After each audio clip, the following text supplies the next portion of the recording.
Ladies and gentlemen, welcome to a new episode of Flesh Wound Farce, where we review and discuss your and our favorite comedy films. This is the world's first and only combination trivia host and professional wrestling announcer of Chilean descent that currently resides in Southern California, Ozzy the. And with me, as always, on this program, first, currently residing in the Northern Bay Area, world-famous juggler, Greg Larson. How you doing this week, Greg? Man, Ozzy, I am great. I've been told that the 90s styles are coming back, so my center part is back in fashion. No need for hats anymore. Life is good. How are you doing, Ozzy? I'm doing fantastic. I never really have any hair problems, so I don't know what you're talking about. And of course, I'm sorry, Todd. What was that? I was going to introduce you. I was going to say it earlier. Be polite and introduce you. Looks like you're getting a little bit of the Bruce Willis hairline. I almost take that as a compliment because Bruce Willis is awesome. Yeah. Okay. However, the film, yes, that's part of the reason why he's awesome, despite what you have to say, Greg, Juggler Larson. Now, this week, we did not review a Bruce Willis film. No, we reviewed the 1992 comedy Wayne's World. And before we do get started on this jovial journey of jolly joking and jaw-jacking, Todd, if you would please do the honors and play the trailer.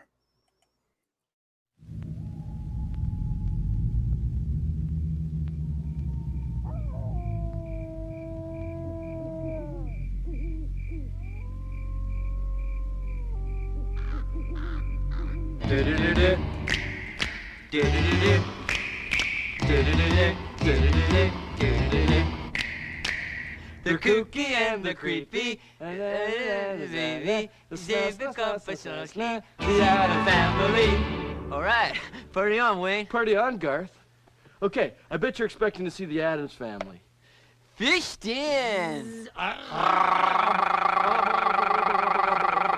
Okay, we just wanted to let you know that we're making a movie too. And it's called...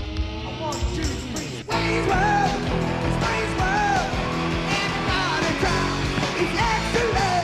All right, excellent promo, Wayne. Yes, artistic yet accessible to a wide audience. Right. Hey, do you think we'll win an Academy Award? Oh, I'm sure we will. Not.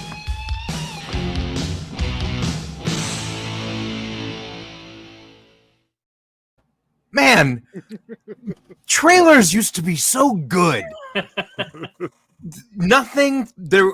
Okay, so if you're listening on any particular podcast platform, not the video version here on YouTube, well, you can check out the YouTube version later to check out this trailer because it was not a trailer featuring anything from the film. No, as you heard, parodying the Addams Family song, which fits because the entire movie just has tons of 90s references, but having them be in a graveyard, again, pretending to be the Addams Family just was a great swerve at the beginning. And because I thought for a second Todd messed up and put up the wrong trailer. And then when that happened, I was like, oh my gosh, this is brilliant. But again, just to hit home, trailers need to go back to this. Nothing from the movie, just, hey, just go see it. So, but before we jump into that, I guess, initial thoughts, I mean, enough about the trailer. Initial thoughts on the film. I saw this again. I mean, I don't know. We've said this how many times. I've seen this way too early, primarily because my mom trusted McDonald's because at the time it was 1993 and McDonald's had a promo where they were selling 4 VHS tapes at the time for $9.99 each. Right. So it was awesome because tapes were usually, I mean, of course, with a purchase of whatever, because tapes were usually $20 at the time. So I remember like asking my mom, like, hey, can I get this movie from McDonald's? And it was Wayne's World. And because I got it from McDonald's, she thought it was okay. She never saw me watching it. Although I will say that I did watch it while my grandmother was around. And unfortunately, my grandmother was suffering from a very severe case of Alzheimer's, where she didn't exactly know where she was a lot of the times. However, in a particular scene, actually, you know what? I'm going to bookmark that, and I'll save that for one of those scenes later. But initial thoughts, I always loved this movie from such an early age, and it was so great to revisit because now I understand so much more. So much more. Greg? Yeah. I think one of the reasons I know that a lot of trailers were able to do that back in the day. I think this one in particular had that ease of access because of their SNL skit. So at least it was already established. They didn't really have to say too much. But I know that I had seen this movie. But luckily, whether it be the amount I've smoked between then and now, or just time in general, I forgot most of it. So I was really excited to go into it. Yeah, it was fun. Definitely fun to revisit. I do think the trailer was just about as funny as the entire movie, but it was still a lot of fun nonetheless. Absolutely. Todd, initial thoughts? Well, you brought up the McDonald's tape thing. That's how I got my first copy of Temple of Doom. Nice. So McDonald's were down with that one too. Okay, real quick, I'm going to tell this story.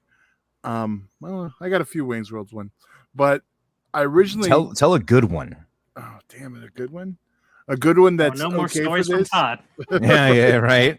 Yeah, and it has to be PG. Jeez, no, it doesn't have to. The movie's rated PG-13. How could I ask on a review show for you to be PG on a show we're reviewing a movie that's PG-13? And plus, we've dropped the F-bomb before. I've just apologized for it. Only you, potty mouth. So okay, yeah, I was huge into Wayne's World. I was the right age. I want to say this movie came out when I was a sophomore in high school. So perfect, You're type so of humor. old. I know. But well, I'm so old. I saw this at the drive-in, and yeah, the rest. I don't want to know what else happened at the drive-in, Todd. Move on. It wasn't that. It was party time. It was excellent. Yeah, right. I guess no, I'll just move on. But I remember having to go pick it up from Target the day it came out, and picking it up, then taking the bus to Disneyland. Like I had to go buy the tape first before I went to Disneyland. So you went to Disneyland with this in your backpack? Yes. Huh. I'm just thinking of the perspective of, because now you go to Disneyland. Well, I don't know. Like I think they have other machines now, or rather, last time I'd gone to Disneyland, their security with bag checks. They didn't have that in 92. They didn't have that in 92. They didn't have that in 92. I understand that, but I can just imagine, like, you have a VHS copy of Wayne's World in your backpack? I might have rented a locker. Oh, okay. But still, my point being is that in order to get to even some of the lockers, you'd still need to go through a security checkpoint. No, you didn't. If I was that security officer, yeah, the outdoor we're not going to get into then. that. We're not going to, that's irrelevant. But my point being is that if you were the security officer and you saw somebody, Ozzy's wrong. no, it doesn't matter if I'm wrong or not, because my point is that I'm trying to go from the perspective of the security officer who's looking through the bag and finds a VHS tape. And I would think to myself, why does this person have a VHS tape going into a theme park? Do they expect to find a VCR? That's the thought that would come through my mind. Maybe that's how they play the audio track for the Hall of Presidents and really wanted to have some fun. This guy knows about the Hall of Presidents gag. He's going to put on Wayne's World, mess everything up. I remember taking a copy of this to summer school and watching it at summer school. So there's that. I don't blame you for that at all. This movie, I think, is to blame and to thank for a wonderful moment where a vehicular incident that I had, where I was working at a theme park up in the Bay Area, Great America, and I had this old 1983 Grand Sierra pickup truck, and I had just finished my shift, and I walk back and I go to start my truck, and nothing, like, just wouldn't move at all. Kind of clicked a bit, but wouldn't turn over. I look in my glove box and I see a wrench. And in Wayne's World, there's a moment where the circuit board of their audio goes crazy. Dude whacks it with a wrench. So no joke, I grabbed that wrench from my glove compartment, whacked my engine, and no joke, it turned on, and I was able to go home. Wow. Yes. Yeah, you almost said blame, but you corrected yourself by saying thank, and that is exactly the case. That's fantastic. To jump in back to that story of where I was watching this when my grandmother was, walking around trying to figure out where she was. The scene where it's right before the gratuitous sex scene, the camera 1, camera 2, and then he's prancing around in his underwear. I shit you not, she stops, watches, and laughs at everything he's doing. Awesome. The scene is done. She just keeps on walking. So it's weird to see that. But in terms of like a favorite moment, actually, before I jump into that, I'm going to jump into this because it's also partially one of my favorite moments is the advertising scene. A sponsor or no, I will not bow down to any contract. You son of a bee. Yeah. The only reason I have to say this is because, okay, then I won't say my other one just in case. Well, no, that was my one, so you already screwed me. I did. So you'll have an opportunity to go after Greg. Think of another. Okay. There's plenty of funny moments, but you don't even have to say it since you already just said, well, that was my favorite moment. Especially the bullshit Pepsi ad. I mean, you know how much they paid for that one. But the only reason I wanted to bring this up specifically is because I had a trivia night where one of the questions had an answer that was Reebok. And when I was reading this ahead of time, I checked because the first thing, whenever I think of Reebok, I think of Garth decked out in Reebok and saying that line, people only do things because they get paid. And that's just really sad. I verified the exact wording and I wrote it down on the trivia document that I brought with me that I read over on my tablet. And when I ask people, you guys want an obscure hint? They're like, yeah. And they think I'm going to give them like a real hint. And then I'll say, here's your hint. People only do things because they get paid. And that's just really sad. Once again, the obscure hint is people only do things because they get paid. And that's just really sad. And people were like, what the you know what I mean? Like, this guy is just okay. Like, they weren't expecting that, right? And then I said what it was, and some people got it, some people didn't. And I swear to God, a good friend of mine, she was at the night with her boyfriend, and they were moving stuff around the house, and they just had the TV on. And they said, so this just came on the TV, and it was the shot of Garth wearing all Reebok. And he had just said the line. I was like, was I right or was I right, huh? You want an obscure hint? There's an obscure hint. So that was go ahead. No, I said I did think of a line. Okay. Did you want to go for it now? Yeah, I better go before Greg. Oh, okay. Okay, I bet you Ozzy will be able to finish this one. Garth, I'm going to call you Frank. Okay, but can I still be Garth? See, I thought you would come with the other line. Was that when Benjamin was approaching him about like advertiser? Or Yes. not the advertiser, but the sponsor spot. Yes. When he has the camera on top of his head and he has the robot arm. Okay, right. That is a solid line. Bravo on that one. Well, that was spoilers for Suicide Squad. That was kind of a joke in there recently. The whole right. But anyway, I don't want to say that whole joke. But that being said, favorite joke, and I'm actually going to give the Brick Tamlin Award to this actor. We've established in Anchorman, Brick had no bad lines, really. Everything he said was hilarious. There was not a moment really that he wasn't. So Ed O'Neill gets the Brick Tamlin Award. And of the favorites, it was definitely, why is it that man kills another man in battle? It's called heroic.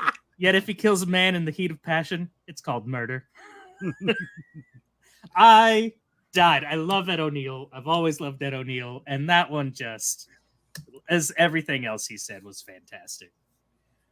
Yeah, I totally hear you. And even one of the later ones where Garth is pretending to stab Madonna, he says, they say if you kill a man in the dead of winter, Steam rises from his wounds. The Indians used to say it was his soul escaping from his body. And the other guys, you're right, Glenn. Which I just want to take a moment to apologize. If you think there's something wrong with any audio system you're on, that is not the case. You are hearing fireworks that are being launched in the area. Potentially. I'm not sure if you guys can hear them right now, but in case you are hearing them while listening to or watching this particular episode, my apologies, as I predicted them to start half an hour from now. Are you gonna apologize for your visitor in the background then too? Excuse me? The visitor in the background. Could you please elaborate very quickly? That old man right there. No, just don't. Please, God, don't do this. Please, don't mess with me.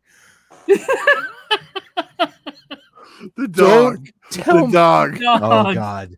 Oh my God. I was almost in tears. I thought you were going to tell me there's a ghost in your room and I just saw it on camera. That's what I was doing. That's no, I saw. But you the are dog. talking about the dog. Yes. Yeah. Oh my But when God. you got all panicked, that's where I went. Oh my God. I couldn't. It was so spur of the moment. I didn't say old man and little boy. I wasn't prepared. Oh my gosh. Oh, this is That gonna end was- up on Instagram. Right. Okay. Excuse me. So, other line I wanted to give an honorable mention to. This would have been the one had I not needed to mention the Reebok line was the 5, 4, 3. Good, Terry. Wayne, Garth. You're nodding. Again, Terry. You know, just multiple times. And that last one, where they're really just trying not to say anything at all, is a great moment. So I just have to do an honorable mention as well, because this one was a tough one. If Ed O'Neill wasn't so spot on the whole time, the moment when he goes, a gun rack, I don't even own a gun, let alone enough guns to constitute a rack. I have to say that I don't have another line, but I'm gonna have to say one thing that's always bothered me ever since I've seen it. You brought up the 5, 4, 3, right? When he actually does the countdown that starts the show, and it's obviously screw up. He goes 5, 4, 3, 2. And you can tell he's laughing his way through it, so he was already breaking. right. So, but it always like, he did the 2. Now, of course, I feel I have to take fault in my error of my ways that I didn't even list any members of the cast or even who directed this. Of course, written by Mike Myers, Bonnie Turner, Terry Turner, starring Mike Myers, Dana Carvey, Tia Carrere, Rob Lowe, Kurt Fuller, and directed by Penelope Spheris. So I just had to get that out of the way. And of course, with a runtime of 94 minutes, rated PG-13, and I have to rate it a 5 out of 5. And that is only now at this point, because I remember every single time I saw it before, I never rated it or never considered it to be as high as that. But after realizing how, because there were some references I got after the fact, you know what I mean? Not just jokes, but actual references that I didn't hit until recently. A couple So were dated though. I noticed like the Grey Poupon one immediately stood out. Like, oh yeah, no, absolutely. Yeah, but the but that fact was that it was funny, in though. there, here's the thing, is that I almost feel like because of the nature of the story itself and how it's a Saturday Night Live sketch, it's almost though I give it a pass to be as ridiculous as it wants. Almost like I give it Mel Brooks free reign to be ridiculous in a modern, at the time, metropolitan setting or suburban area, whatever you want to say, but just going after all these is totally fine. And I couldn't find anything about I don't know if there was an inside gag about Led Zeppelin, because I also thought was interesting is Garth is wearing t-shirts for the movie Aerosmith, Motley Crue. They mentioned Led Zeppelin. None of those songs made it on the soundtrack. But I'm curious if the "No Stairway Denied" line was due. Like, I'm curious if in the original script, Wayne was to do the Stairway to Heaven riff, but Paramount didn't get approval for it. So it was added, no stairway, denied, because it fits into the whole breaking of the fourth wall. I've always, it's funny. I've never thought of it that way. I always just assumed it's because that song was 12 minutes and they didn't want them to play it. That's what I originally assumed. Okay, but Well, I when like I yours first saw better. it. I know at Guitar Centers that's like a thing because it's a fairly easy opening riff, and so I think a lot of Guitar Center people like hear beginning guitar players come in trying out guitars, and they're like, "This is the jam to play, man." And I think they're just like, "That's some bullshit. I'm tired of hearing this." Like, So it could be almost just a nod to anybody working at any guitar shops. Be like, yeah, thank you. We should have a sign like that. right. At the same time, that's very plausible, Ozzy. Like, I really do think that could be the same. It could be a myriad of things. We'll have to, if anybody knows anything, because unfortunately this DVD version I had didn't feature any commentary, or at least any that didn't mention anything specifically about. And who knows, maybe the fact that they didn't play it, maybe that's what spawned people to be playing it more often at Guitar Centers. It's very just like they're the reason why Queen had a resurgence back in the United States. So I mean, this film really did bring a lot. I do remember playing this soundtrack quite often. Yes. So yeah, it's a 5 from me.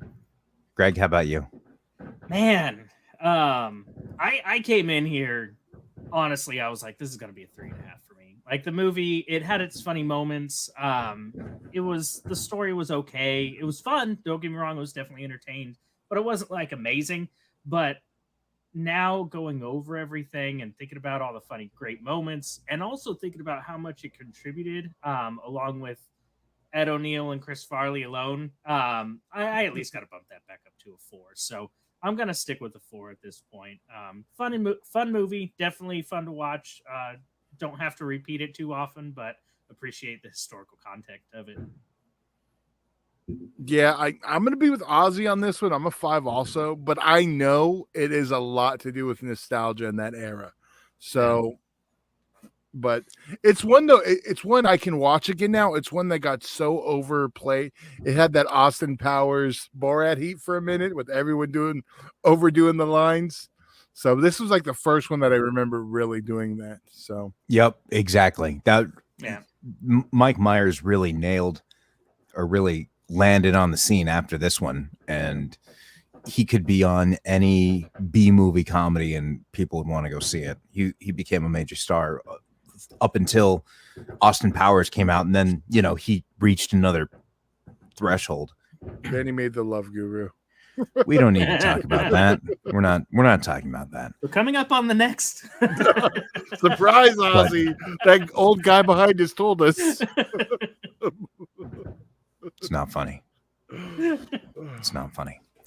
But I will say that, or one thing I did want to point out is to your point about nostalgia, and following, I think it was Greg's line where a gun rack, one would need a gun to necessitate an entire rack, and Wayne, if you're not careful, you're going to lose me. I lost you 2 months ago.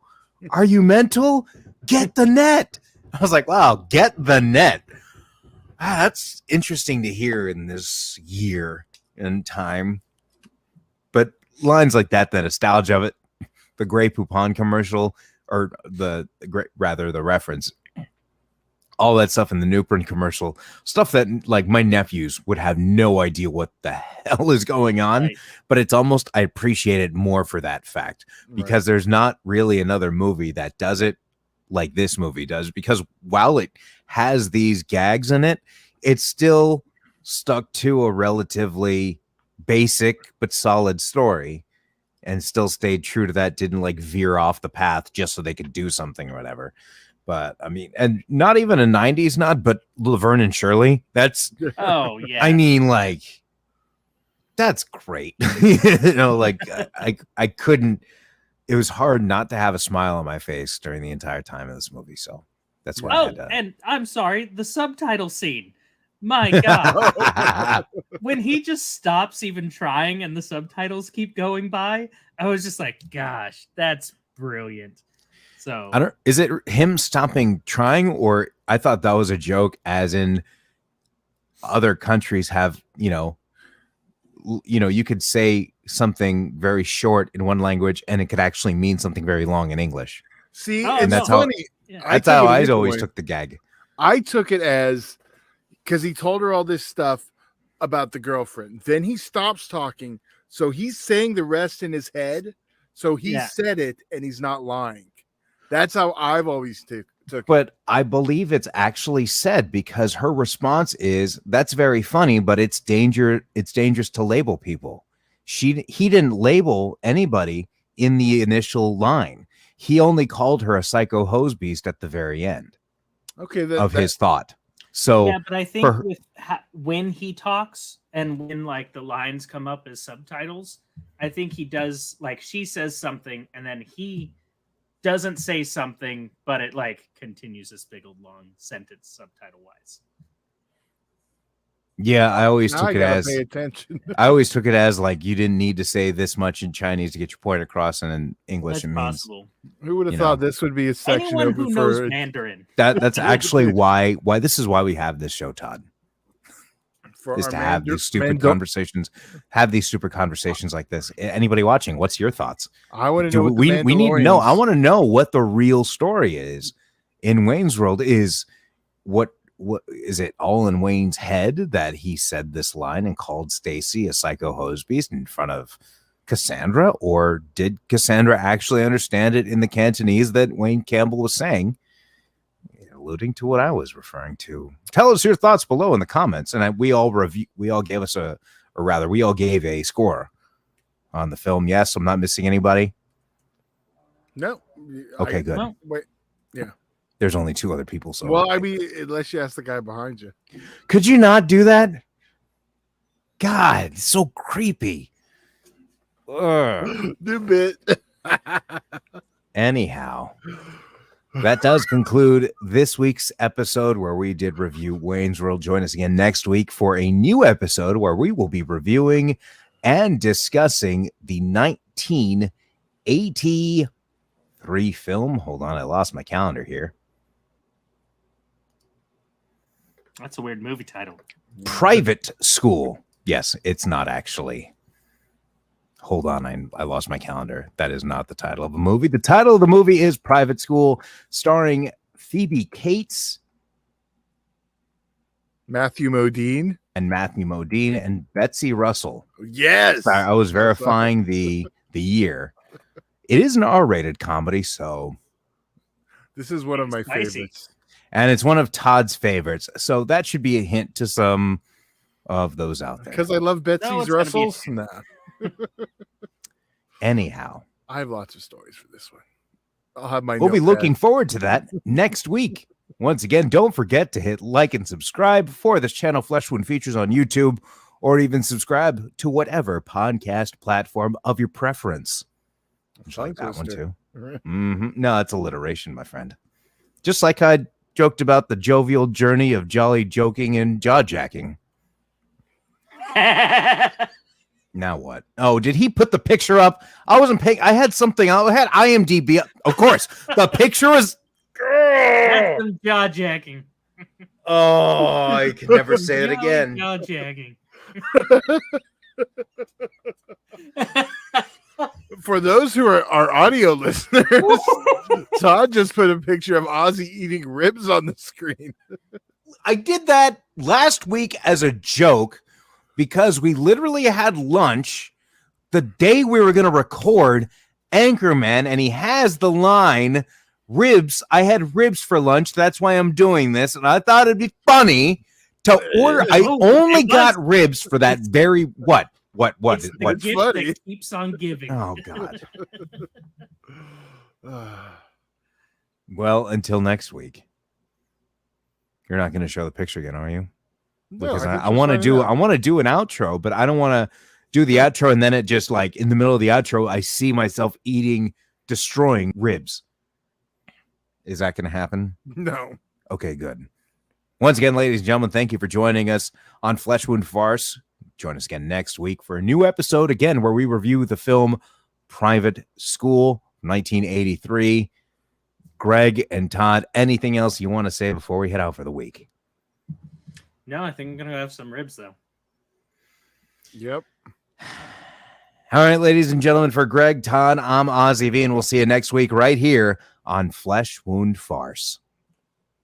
God damn it!